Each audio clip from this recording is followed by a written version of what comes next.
A Karen teacher at my school tries to force me to run a mile, despite me explaining to her I have a physical disability. She refuses to believe me, so I managed to get her fired. Here's what happened. So I'm a 15-year-old high school student with multiple sclerosis. For those who don't know, MS is an autoimmune disease that affects the central nervous system. It can cause a range of symptoms, including muscle weakness, fatigue, and trouble with balance and coordination. I've had MS since I was a kid, but it's not super severe and I'm still able to do most things. However, there are some physical activities that can be difficult for me, like long-distance running. My teachers and the school administration are aware of my medical condition and have accommodations in place to make sure I'm not put in situations where I'm likely to get hurt or have a flare-up of my symptoms. So you can imagine my surprise when my PE teacher told us that we were going to be running a mile. I knew I wasn't going to be able to do it, so I went up to him and said, "Hey, I don't think I can run a mile. My MS makes it really hard for me to do long-distance stuff." Instead of just accepting my limitation and finding another way for me to participate in the class, my teacher starts giving me this whole spiel about how I'm young and healthy, and I should be able to run a mile if I just try hard enough. And then he drops this little gem.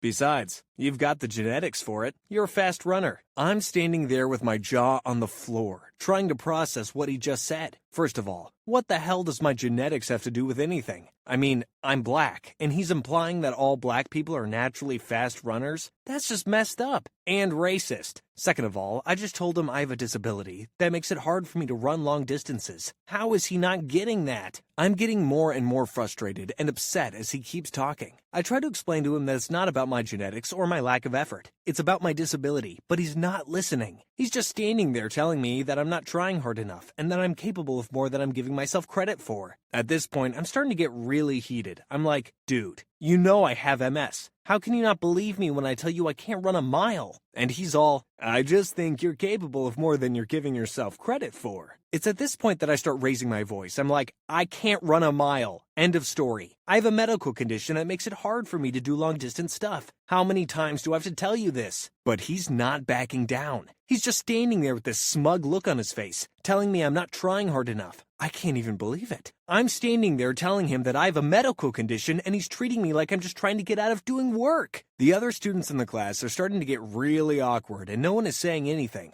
I guess they're just too afraid to get involved or something. I don't know. All I know is that I'm getting more and more frustrated and upset and no one is doing anything to help. Finally, I can't take it anymore and I just storm out of the class. I'm so mad and upset that I can't even focus on anything else for the rest of the day. I just can't believe that my teacher would treat me like this, especially when he knows that I have a disability. When I get home, I tell my parents what happened. My mom is livid and said she's going to talk to the teacher and the principal about it. I'm relieved that someone is finally going to do something about this situation. A week goes by and nothing really happens. My teacher is still making me run the mile and I'm still struggling to do it. I'm starting to feel like no one is going to do anything to help me. Finally, my mom can't take it anymore and goes to talk to the principal. She explained what happened and how the teacher is not respecting my disability. The principal launches an investigation, and it turns out that my teacher has a history of not believing students when they say they can't do something because of a medical condition. I'm so relieved when I found out that the principal is taking this seriously and doing something about it. I just can't believe that my teacher would treat me like this, especially when he knows that I have a disability. In the end, the principal decides to fire the teacher and he gets his teaching license suspended. I'm so relieved and grateful to my mom for supporting me and advocating for me. We worked together to come up with a plan for dealing with ableism in the future. I just can't believe that this happened. It's so messed up that a teacher would treat a student like this, especially when they know that student has a disability.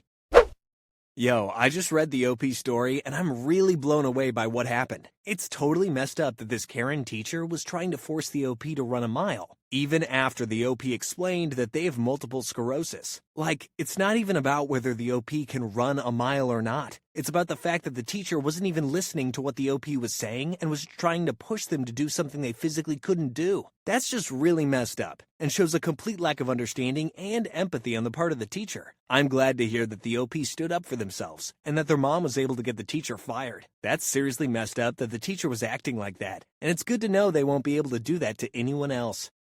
My entitled mom and grandma manipulated me into letting them control my disability income and then proceeded to steal all of it and lie about it. here's what happened. So, in this story, there's going to be my entitled mom, who I'm going to refer to as EM, and my entitled grandma, who's going to be called EG. So some context. A payee is supposed to oversee the money of a disabled person, because sometimes a person has a mental disability that makes them spend it all on things they shouldn't, and they end up not being able to pay rent or get what they need. So the payee will sometimes only give them so much money at a time, or will make sure the money is being spent on necessities. Regardless, the money is the disabled person's, not theirs, and they have no right to take it and spend it for themselves, which is exactly what my EM kept doing. So okay, here we go. I had moved out to get away from my abusive EM, but I ended up moving back because my EG was very sick, and my EM needed help to take care of her. Now, my EG was abusive too, just in a lot more of a subtle way. And she had manipulated me into thinking that she honestly did love me and care for me, which is the only reason I'd stuck around for so long. Well, I don't know what happened, if she became senile or what, but 2 weeks after I moved back and my EG's subtle abuse turned into full-blown abuse, and soon she was just as bad as my EM, maybe even worse. I was soon fed up and decided to once again move out, and this time I knew I wouldn't be coming back. Now, I have a lot of health problems both physically and mentally, and I get SSI, Social Security income, disability money because I can't work. When I first moved back in with them, my EM made sure that she was made the payee in charge of my money. Looking back now, I realized it was a big mistake to let her do that, but I was distracted because I was worried about my EG, who was at the time in the hospital for a while before she was able to go home, which my EM took full advantage of because she's a horrible person. My EM was always taking my money for herself, but I had told her to stop doing it because I needed it now. They both knew good and well that I was trying to save up money to move out, but at one point my EM asked if she could take half of the money for that month because she needed to pay bills. I said sure. Another mistake. Well, later on, I found out she spent not half, but all of the money. And when I furiously confronted her, she claimed she had my permission, and my EG backed her up. So I have some shopping to get done, so I'll be... I see my mom shaking her head, so I say, what? You can't go shopping because there's no money left. What do you mean? I used it all. What? I said you could use half of it. No, I asked you if I could use the rest of it, and you agreed. I did not. Yes, you did. I was there. I did no such thing. Cue lots of yelling and screaming from me, accusing my mother of being a thief, and both of them lying their asses off about the situation. I ended up going to my room and crying my eyes out. I had needed that money to get things for my new apartment, and to save up the rest for the move. And now the money for that entire month was gone. Enough was enough. My EM wasn't very bright, and even wrote me a note about the money she took, in which she lied and claimed she only took some of the money, not all of it. But she still admitted to taking some of the money, which she is not allowed to do. I then showed the case manager who was helping me to move out to prove that she was a thief. My EM's handwriting looks completely different from my own. Thus, I was able to get everything transferred over to me so that I was now my own payee, got a separate bank account, and asked that my monthly checks were directly deposited into it so that my stupid EM could not even touch it without getting into huge trouble. As in order to reach my money, then she would have to try to access a bank account that is in my name only. Before my money got transferred over to me, because unfortunately this process could take a while, my EM told me that if I didn't shut up griping at her about the theft, that she would take away the next month's money too.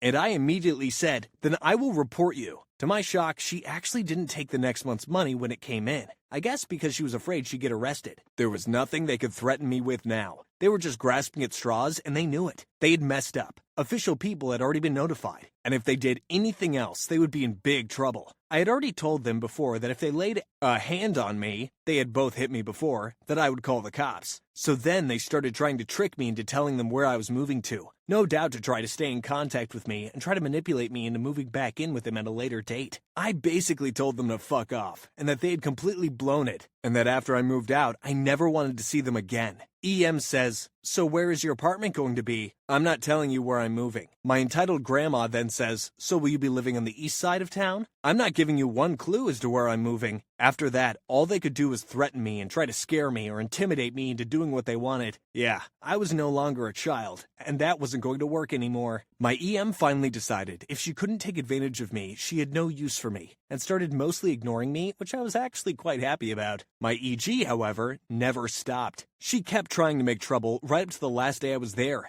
nagging me, yelling at me, and trying to guilt-trip me into either telling her where I was moving to or to get me to visit after I'd moved, and I was having none of it. So, will you be coming to visit me? No. Will you come over to walk our dog? No. Why are you being like this? You sided with my abuser. You're done. Those two bitches made my entire life hell and had been given numerous chances to change, and I had finally realized that they never would. I had realized that I did not want to put up with it, that I did not have to put up with it, and so I would not put up with it. Until I managed to save up enough money to move out, I spent most of the time in my bedroom with the door locked and my earbuds in, so I could drown out my highly irritating EG's voice because she kept trying to bother me and talk to me through the door. I stayed there as much as possible because I was afraid if I went out that they might try to hurt or kill my pet cat in revenge. It wouldn't have been the first time they hurt or killed animals in order to upset me. The remaining few days I was there, I barely saw my EM. And on the last day, I didn't see her at all. But my EG did one last nasty thing. When the movers called very early in the morning, before I'd even gotten out of bed, she told them to come right over, then came and told me I needed to get up. She had no right to tell the movers to do anything, as I'm the one who hired them and was paying them. So I got up and told her right off. She stood there and glared at me, and I said, "Thanks to you, the movers will be here soon, and I need to get ready. Now get the hell out of my way." The movers called again, and a little later to confirm, and this time I talked to them and told them they should have talked to me about it when they were coming, not my EG. They were actually very apologetic. I mean, they didn't know the situation, obviously, and asked if they should come at another time. I was like, well, I'm already up now, so you might as well come on over. I just wanted out of that house. I mean, it really wasn't their fault. At that point, I just felt like killing somebody. Now my EM and EG had both asked me to leave the house keys behind before I left. And yes, that is standard procedure when someone moves out. But they made such a big deal out of it. Like what? Do they think I was gonna come back and use the key to steal from them or something? Get real. I already planned to leave the keys anyway. And at this point, they were taking every petty little revenge they could get. Seriously, to try to get back at me at one point, they even gave me an eviction notice that read that due to my bad attitude, they could no longer stand to live with me, and that if I didn't move out by a certain date, they would take legal action against me. Which was laughable if I hadn't been able to move out by that date, because they had stolen from me, so I couldn't save up enough money and time. If they'd actually tried to take legal action, they would have been the ones to end up in trouble, not me, so they could just shut the hell up. It was ridiculous. It was just their stupid way of trying to punish me for defying them, especially since I was planning to move out as soon as possible anyway. By the time the movers were done loading my things into their truck, my EG was laying on the couch and resting, so my final act ever was to drop the keys on her chest and leave without a word. The movers were nice enough to give me and my cat a ride to my new place, and I remember that after the movers helped me get all the furniture and boxes into my new apartment, and had left, that all I could think was, finally, peace and quiet. It's been years now, and I never saw them again except for getting a brief glimpse of my EM in her front yard once when I was riding past her house on the bus. I have since found out that my EG died from her failing health and that my EM moved to a different state, probably so that she'd be near one of her brothers. Yes, I could have pressed charges, but to be honest, I knew that I could not emotionally handle going through any legal ramifications, because my EM was a spiteful bitch, and I knew she'd drag things out as long as she could and make them as stressful as possible. Not to mention that she and my EG were the queens of emotional manipulation, and were excellent at fake crying crocodile tears and looking pitiful so that they could get people on their side. I also wasn't sure that there was enough evidence to convict because they had been investigated for abuse before and it had gone nowhere. So I simply contented myself with the knowledge that they were finally out of my life forever. I guess you could call this ending bittersweet, since they got away with it, but at least I managed to kick them to the curb. I can definitely see why the OP in this story is so frustrated and upset. It's completely unacceptable for their entitled mother, EM, and grandmother, EG, to be stealing their disability money and using it for their own purposes. It's the OP's money, and they have every right to use it how they see fit, whether that's saving up to move out or using it to pay for necessities. It's especially concerning that the EM and EG were both lying and trying to cover up their actions. It's great that the OP was able to take control of the situation and get their own payee and bank account set up so that they can have more control over their finances, unlike this story on the screen right now, where OP's entitled sister wants him to pay for her wedding, but doesn't want him invited.